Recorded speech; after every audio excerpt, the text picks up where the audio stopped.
오늘은 누가복음 1장 1절에서 4절까지만 함께 보도록 하겠습니다. 제목은 기독교 신앙이라는 제목으로 말씀을 나누겠습니다.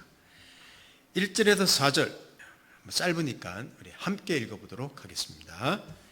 시작. 우리 중에 이루어진 사실에 대하여 처음부터 목격자와 말씀의 일꾼된 자들이 전하여 준 그대로 내력을 조술하려고 붓을 든 사람이 많은지라.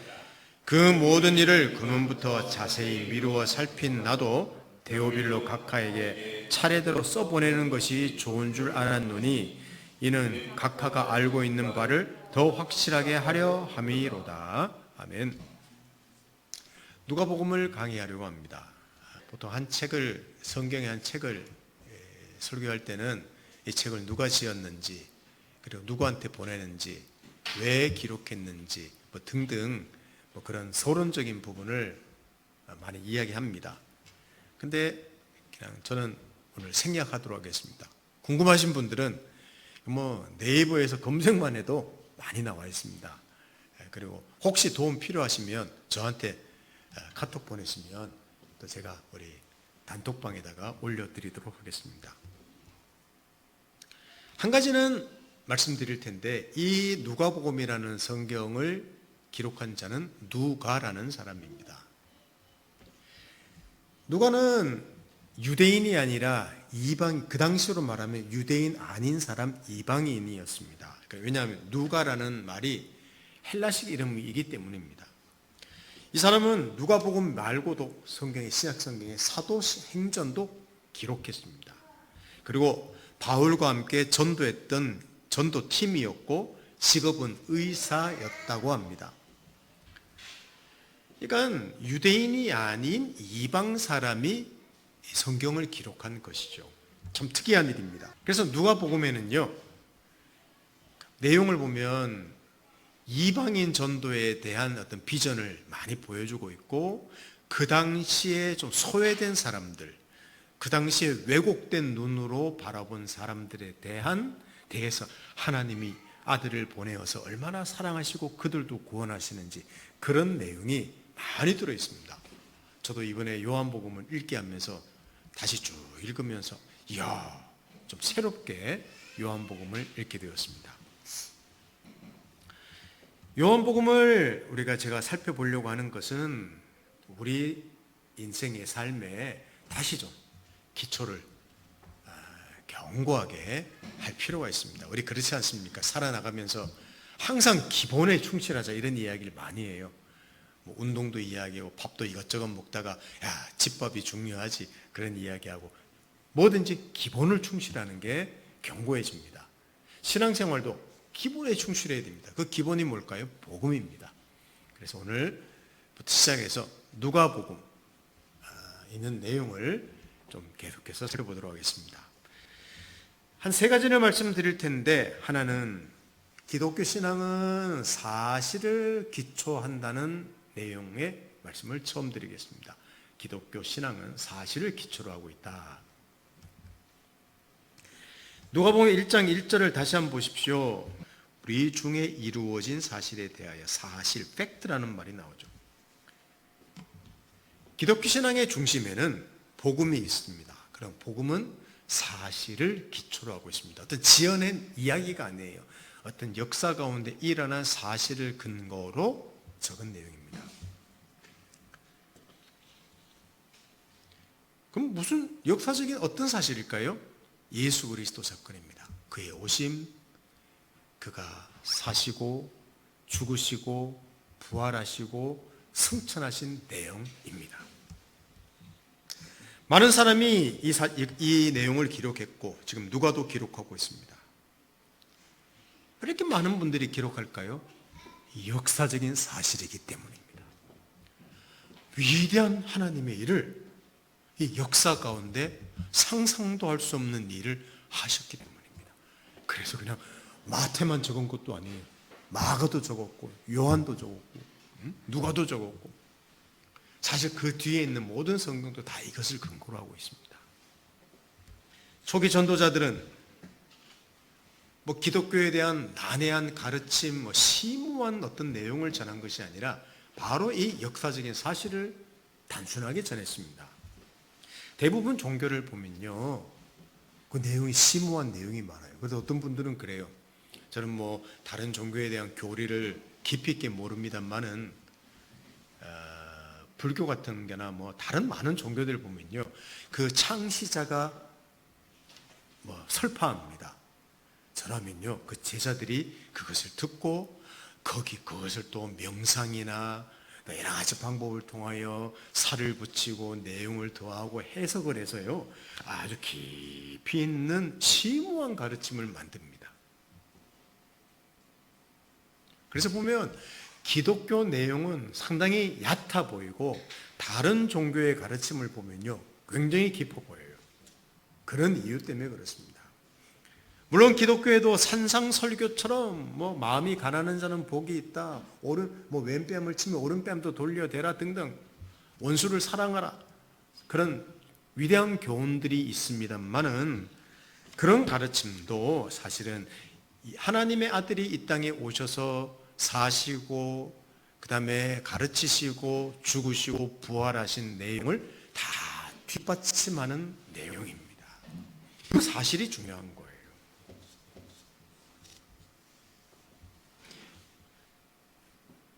마태복음부터 요한복음까지 보면 굉장히 단순합니다. 그리고 우리 기독교 초기에 사도들이 돌아다니면서 복음을 전한 내용을 보면요, 너무너무 단순해요. 저는 가끔씩 사도행전도 읽고 여러 가지 성경을 읽다가 이런 내용을 들으면서 어떻게 사람들이 구원받았을까 할 정도로 너무 깊이 없는 것 같아. 너무 단순한 것 같아요. 예를 들면 이런 내용도 나와요. 사도행전 3장 15절이라는 성경도 한번 보십시다. 생명의 주를 죽였도다. 그러나 하나님이 죽은 자 가운데서 살리셨으니 우리가 이 일의 증인이로다. 이게 뭐냐면 이거는 베드로가 사람들 앞에서 복음을 전한 내용입니다. 여러분들이 예수를 죽였습니다. 그런데 하나님이 그를 다시 살리셨습니다. 이런 내용이에요. 예수의 죽음과 부활이죠. 근데 이런 내용으로 사람들이 구원을 받았다는 겁니다. 놀랍지 않습니까? 제가 이 말씀 드리는 이유가 있습니다.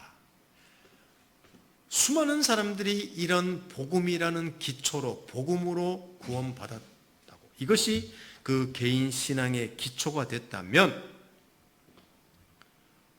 현대를 살아내는 우리 그리스도인의 기초도 무엇인가를 한번 생각해 볼 필요가 있죠. 우리의 인생의 기초, 우리 신앙의 기초는 무엇일까요? 단순함이 필요합니다. 저는 그것을 말씀드리는 거예요. 우리 인생을 좀 심플하게 만들자, 단순하게 만들자, 그걸 말씀드리고 싶은 겁니다. 무엇입니까? 복음입니다. 여러분, 무엇을 기초로 살아가고 있습니까? 무엇을 기초로 신앙생활하고 있습니까? 우리의 감정입니까? 열심입니까? 헌신입니까? 수많은 지식과 상황, 환경입니까? 이 모든 것들은 꼭 필요한 것들입니다. 그러나 절대적이지는 않습니다. 있다가도 없어집니다. 늘 변합니다. 그렇기 때문에 우리가 제가 금방 말씀드린 감정이나 환경이나 지식이나 상황이나 이런 것들을 의지하고 살면, 여기에 우리 인생의 뿌리를 내리면요, 분명히 말씀드립니다. 우리 인생은 힘들어집니다. 잠시 해해하다가 그냥 금방 힘들어집니다. 꼭 기억하십시오. 이 세상에 큰 영향력을 끼친 바울의 생애를 보면 참으로 단순했습니다. 그는 실제로 굉장히 복잡한 사람입니다. 율법에도 정통했지요. 그 당시 철학에도 정통했지요. 수사학이나 수많은 지식들을 그는 가진 사람이었습니다. 대단히 존경받는 그런 랍비 중에 수제자였습니다.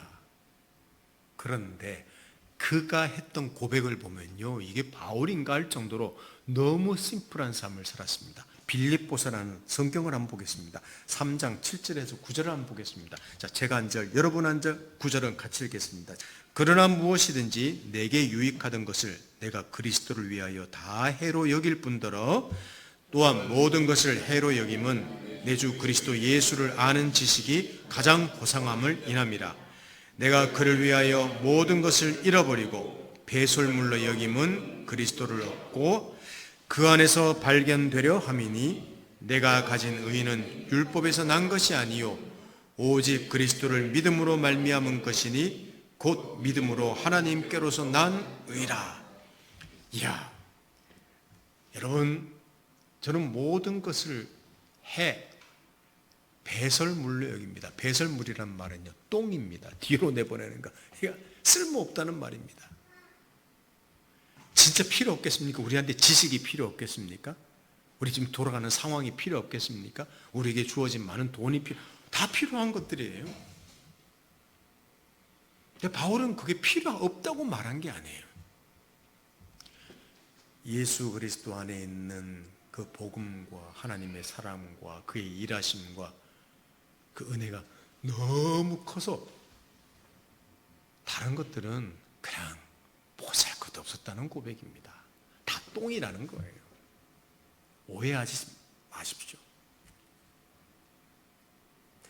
그는 그래서 예수에게 기초한 삶을 살았습니다. 그는 나중에 참수형에 죽습니다. 그러나 그의 인생은 기독교의 기초를 닦았고 수많은 사람들을 살리는 일을 했습니다. 이게 바울이라는 한 사람의 인생이었습니다. 우리 삶도 이 사실의 기초를 두고 의지한다면 저는 견고한 인생, 풍성한 인생이 될 것이라고 생각합니다. 너무 많은 것들을 막 이렇게 막 누리고 살 때 내 인생이 풍성할까? 아닐 수도 있습니다. 오히려 단순할 필요가 있다는 말이죠. 그러나 그 단순함에는요, 아무것도 없는 단순함이 아니라 그 안에는 위대함, 보화, 능력, 위대함, 넘치는 사랑, 하나님의 일하심이 들어있습니다. 바로 그게 예수 그리스도의 복음입니다. 우리는 주어진 많은 것들을 누릴 수 있습니다. 그러나 그것들이 우리 인생을 좌우해서는 안 됩니다. 예수 그리스도의 삶과 사역 위에 우리를 세워야 됩니다. 그것이 저는 중요하다고 생각해요. 그러니까 복음을 우리 시대에 또 한 번 나누고자 한 것도 바로 그런 이유 때문에 그렇습니다.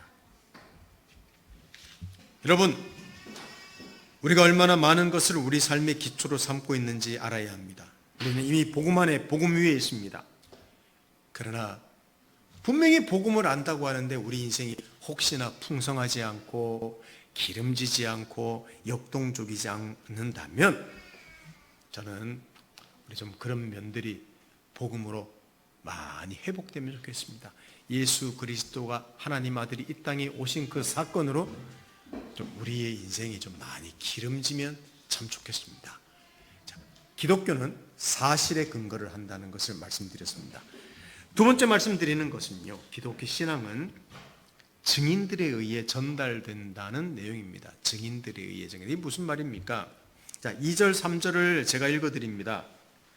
처음부터 말씀의 목격자 되고 일꾼된 자들의 전하여 준 그대로 내력을 저술하려고 붓을 든 사람이 많은지라. 그 모든 일을 근원부터 자세히 미루어 살핀 나도 데오빌로 각하에게 차례대로 써보내는 것이 좋은 줄 알았노니 라고 나옵니다.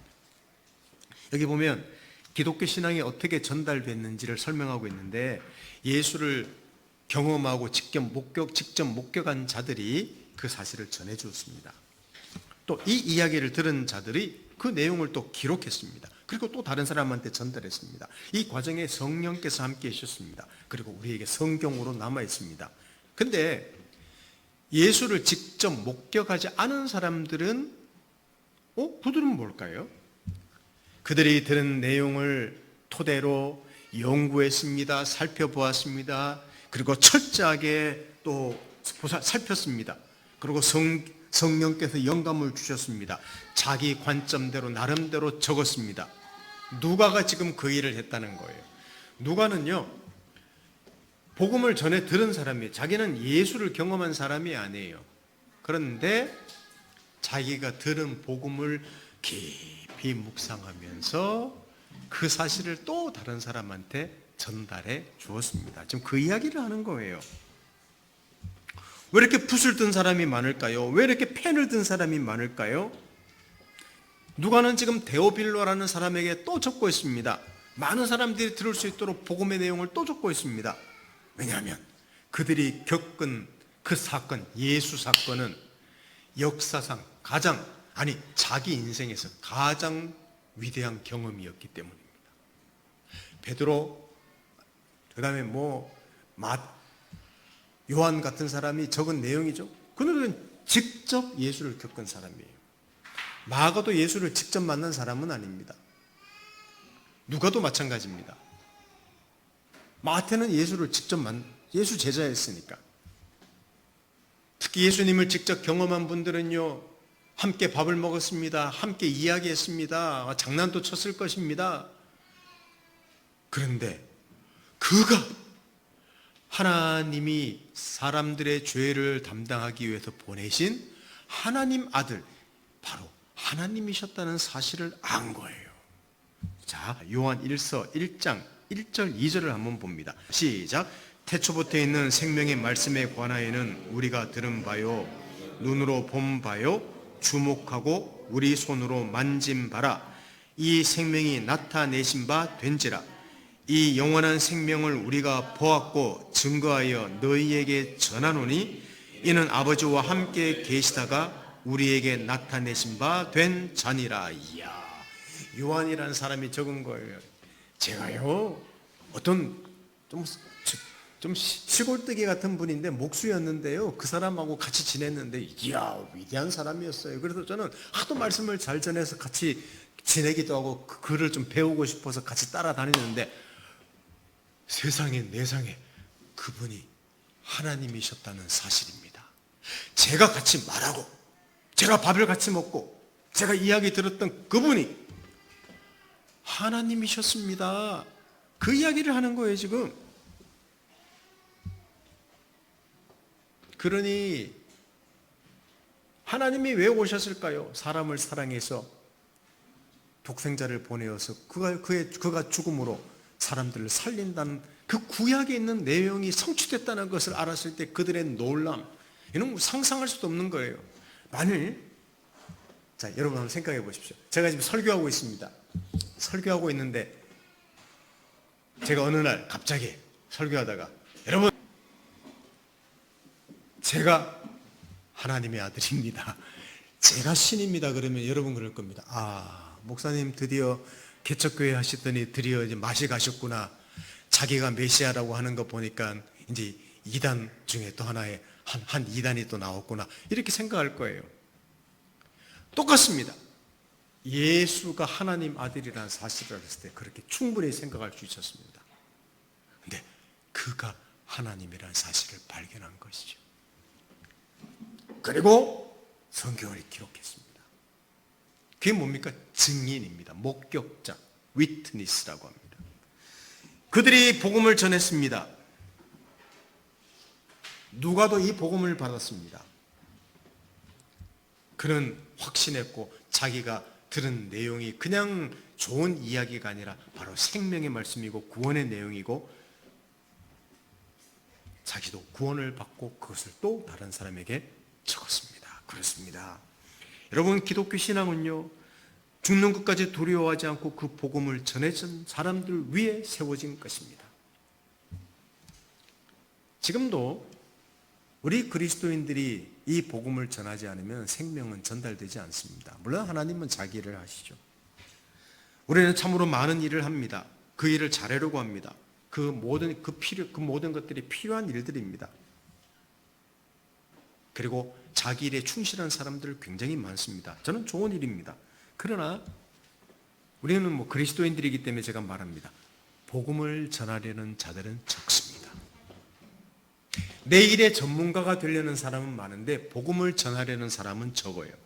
저는 오랫동안에 대학교에서 복음을 전했습니다. 얼마 전 제가 속한 노회의 한 목사님하고 이야기를 하는데, 그분도 이렇게 기독교 동아리 출신이더라고요. 근데 그분이 저보다 훨씬 젊은 분인데 그런 이야기 하시더라고요. 제가 이제 대학교에서 전도했다고 하니까, 목사님, 요새는요 대학교 내에서 CCC라는 기독교 동아리만 생존했고 나머지 기독교 동아리들은 다 전멸했다고 이야기하더라고요. 그만큼 전도가 안 되는 시대라는 말입니다. 지금 시대가. 저 주변에도 보면, 여기서도 보면 뭐 전도를 위해서 전도용 물휴지를 나눠주는 분들이 있습니다. 얼마 전에는 계란을 나눠주는 교회도 있더라고요. 그러나 복음을 전하는 것이 쉽지 않은 때인 것은 분명합니다. 다양한 방법으로 복음을 전하려는 사람들이 많습니다. 왜? 그들이 목격자이기 때문입니다. 예수를 경험한 자죠. 근데 중요한 사실이 있습니다. 여러분, 누가 더 복음을 전했기 때문에 우리도 지금부터 나가서 우리 뭐 전도지 돌리고 물류지 돌리면서 전도합시다. 아니, 해야 합니다. 할 수 있습니다. 근데 오늘 저는 그것을 말씀드리는 강조점을 어디다 두고 싶은가 하면, 진짜 중요한 것은요, 나라는 한 그리스도인 인격체를 통하여 우리가 만나는 사람들에게 예수가 스며들 수 있도록, 복음의 생명이 스며들 수 있도록 하는 것이 중요하다는 거예요. 제가 어릴 때는요, 그냥 교회 오라는 말만 해도요, 버스 안에서 예수 믿으시다 말만 해도 전도가 됐던 시대가 있었습니다. 지금은 그렇지 않습니다. 그래서 강조드립니다. 누가는 자기도 복음을 전해 들었고 그걸 경험했고 그 놀라운 사실을 또 다른 사람에게 붓을 들어서 누가 복음을 적었 것처럼 우리가 뭐 또 복음서를 적을 수는 없지 않습니까? 지금 해야 될 가장 중요한 일을 말씀드리려고 하는 겁니다. 나라는 한 인격체가 복음서가 되면 되는 겁니다. 많은 분들이 이런 이야기를 해요. 그걸 보통 관계전도라고 말합니다. 우리가 예수를 알고 믿는 자로서 저는 정직하고 너그럽고 온유한 사람이 먼저 되는 것입니다. 다른 말로 하면 세상의 소금으로 맛을 내는 인생이라는 말이죠.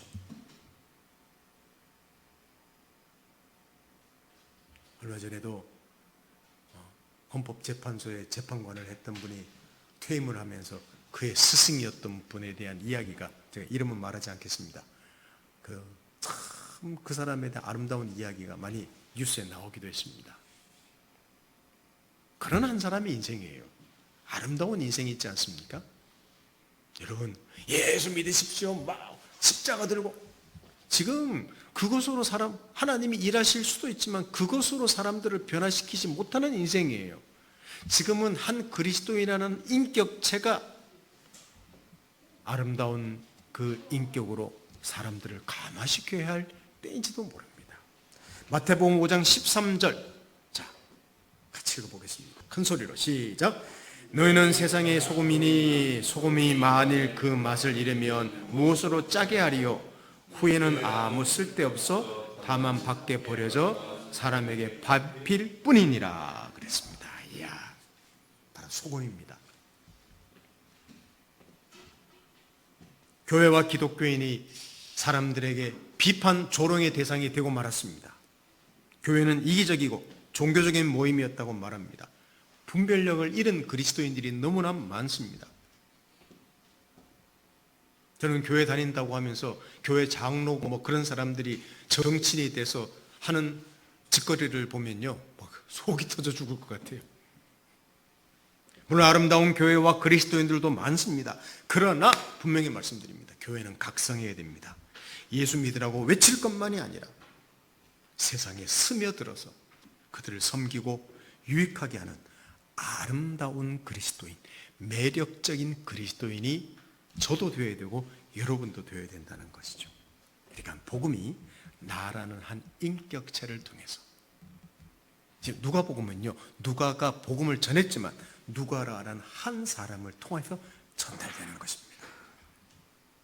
우리 이 사실을, 우리는 이미 복음을 아는 사람으로 나를 통해서 복음이 세상에 전파되는데 무엇으로? 소금으로 전파되는 것이 이 시대의 중요한 사명이구나.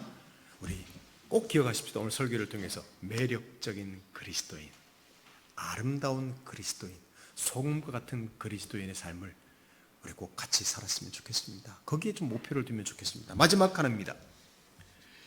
기독교 신앙은 대적을 받는다는 것입니다. 누가복음 1장 4절인데 우리말 성경을 같이 한번 읽어볼까요? 제가 읽어드리겠습니다. 이는 당신이 이 데오빌로 각하냅니까? 전에 배우신 것이 틀림없는 사실임을 아시도록 하기 위해서입니다. 누가가 누가복음을 적은 목적을 말하는 거예요. 각하님, 제가 당신에게 이 편지를 보내는 것은요, 당신이 이미 알고 있지만 좀 확고하게 기초를 놓도록 제가 전하고 있습니다. 이렇게 이야기하고 있습니다. 데오빌라라는 사람이 있습니다. 로마 관리였던 것 같습니다. 그런데 이름이 데오빌로가 하나님을 사랑하는 자, 하나님의 사랑을 받은 자라는 이름입니다. 아마 예수 그리스도를 믿고 개종해서 받은 이름 같습니다. 근데 이 사람에게 그가 들은 복음이 얼마나 확실한 복음인지 도와주려는 것이라고 말합니다. 왜 이렇게 확신을 도와줘야 할까요? 그는 이방인이었습니다. 자, 이방인이라고 생각하면 이렇게 생각할 수 있겠죠. 그 당시로 말하면 수많은 자기 나라의 그 민족의 종교의 영향을 받은 사람입니다. 그리고 관리기 때문에 풍요로운 삶을 살고 있습니다. 특히 당시에는 기독교 신앙을 가지면요, 생명의 위협을 느꼈던 시대예요. 그리고 얼마 전까지만 해도 그 사람은요, 우리 영적으로 말한다면 사단의 편이었어요. 사단 나라에 속한 사람이었습니다. 그런데 지금 예수 나라로 왔지 않습니까? 뺏겼지 않습니까? 영적으로는. 여러분, 데오빌로의 확신을 도와주지 않으면요, 언제든지 자빠질 수 있습니다. 이걸 누가 알았습니다. 기독교 신앙은 대적을 받습니다. 이런 대적을 받는다는 거예요. 그래서 누가가 복음으로 견고하게 만들어 주려고 하고 있습니다. 사랑하는 성도 여러분, 기독교 신앙을 가진다는 것은 우리가 공격의 대상이 된다는 것을 말합니다. 누구로부터? 사탄으로부터입니다. 다른 말로 하면 영적 전쟁이 시작되었습니다. 믿지 못하게 방해하지만 믿은 후에는요, 성장하지 못하고 성숙하지 못하도록 방해합니다. 어떻게 해서라도 하나님 말씀 읽지 못하도록, 어떻게 해서라도 예배 참석 못하도록, 어떻게 해서라도 기도하지 못하도록, 어떻게 해서라도 하나님 은혜를 의지하지 못하도록 방해하는 거예요. 그게 대상이 된 게 그리스도인입니다. 많은 일, 잡다한 관심, 수많은 방법으로 그것을 공격을 해요. 근데 제가, 자, 앞을 보십시오. 이것을 꼭 기억하면 좋겠습니다. 진짜 무서운 게 있습니다. 영적 전쟁을 하고 있다는 사실을 모르는 것. 내가 영적으로 사탄의 공격 대상이라는 사실을 모르는 것이 사탄의 가장 큰 공격입니다. 데오빌로가 그렇게 될 수 있다는 거예요. 누가는 의사였습니다. 그러니까 어떤 질병의 원인을 잘 압니다. 그것을 반드시 고쳐야 된다는 것을 잘 알았습니다. 아, 기독교인이 되면 이런 사탄의 공격이 있구나, 원인을 찾아서 고쳐야 되지, 이게 이 습성이 된 사람이에요. 그래서 지금 데오빌로를 견고하게 좀 만들어 주려고 도와주고 있는 겁니다. 바울은 로마서라는 편지를 보내면서 이미 복음을 읽는 사람들에게도 복음을 또 전해줍니다. 왜? 그게 견고하게 만들어주는 치료책이었기 때문입니다. 그게 원인 치료예요. 원인 대정 치료가 아닙니다. 자, 로마서 오늘 마지막 구절입니다. 1장 11절 5절을 같이 읽어보겠습니다. 자, 시작.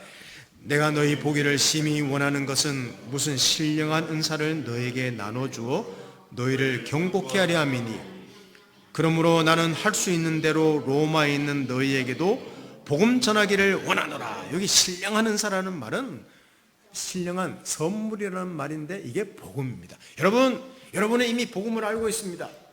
근데 제가 복음을 또 전합니다. 그래서 여러분들을 견고하게 만들어 주려고 합니다. 여러분, 이것만큼 위대한 치료책은 없습니다.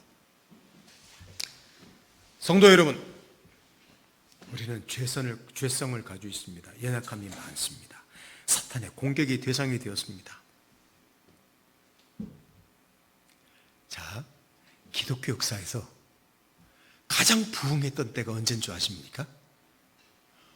심한 박해가 있었을 때가 가장 부흥했던 때입니다.